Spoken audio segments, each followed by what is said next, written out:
38 hours ఎట్లా అంటే kidnap వాళ్ళు చెప్పలేదట, మఫ్టీలో ఉన్నారు వాళ్ళు, పోలీసులని కూడా తెలియదు.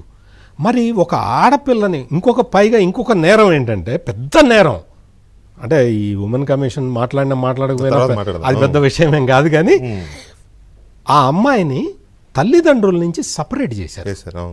ఇది ఇంకొక పెద్ద నేరం అండి. కిడ్నాప్ చేయటం ఒక నేరం, తర్వాత ఆ అమ్మాయిని తల్లిదండ్రులతోటి ఉండకుండా సపరేట్ చేయటం ఇంకొక నేరం. ఉమెన్ కానిస్టేబుల్స్ లేకుండా ఒక మహిళని ఆ విధంగా తీసుకురావటం, ఒక యువతిని ఆ విధంగా తీసుకురావటం అనేది అతిపెద్ద క్రైమ్ అండి.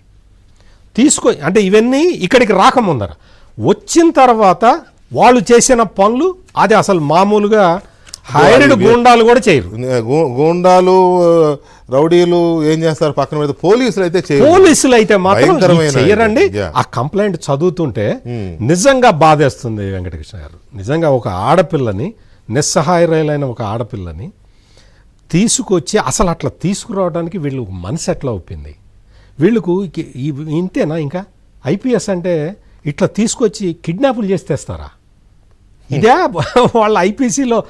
అదిగాక వీళ్ళకి చాలా ఎక్స్పీరియన్స్ ఉన్నది కదా, చాలా ఎక్స్పీరియన్స్, చాలా సీనియర్ ఆఫీసర్. సీనియారిటీ అంతా ఇట్లా ఎంత జగన్మోహన్ రెడ్డి చెప్పాడు, లేకపోతే సజ్జల రామకృష్ణారెడ్డి చెప్పాడు, ఎవరు చెప్పినా ఇట్లా చేస్తావా?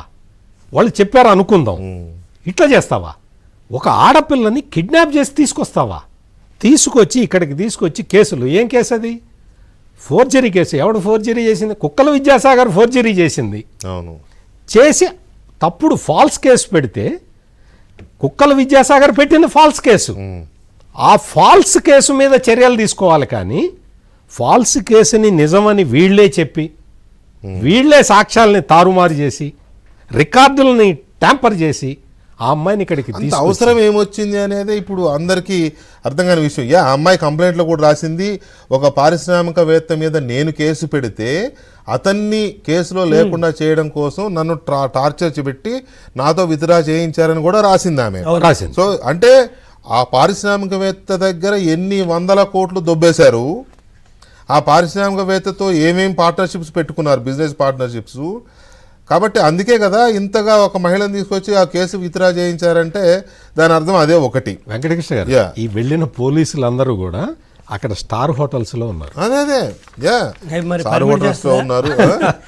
అంత బడ్జెట్ పర్మిట్ చేస్తే అదే కదా ఎవడిచ్చాడు లెక్క. సో అందువల్ల ఆ స్కామ్ ఎలా జరిగింది, ఎంత డబ్బులు తినేశారు అతని దగ్గర, తీసుకుని పని చేశారు అనేది ఒకటి. ఈ కేసులో పోలీసులు ఎలాంటి వైలేషన్స్కి పాల్పడ్డారు, ఇంకా ఎలాంటి వైలేషన్స్ జరిగాయి, ఆమె కంప్లైంట్లో చెప్పినవి కొన్ని ఉన్నాయి, ఇంకా చెప్పుకోలేనివి కూడా ఉండొచ్చు నాకు తెలిసి అనుకుంటున్నా. ఏమో మొత్తం రాస్తే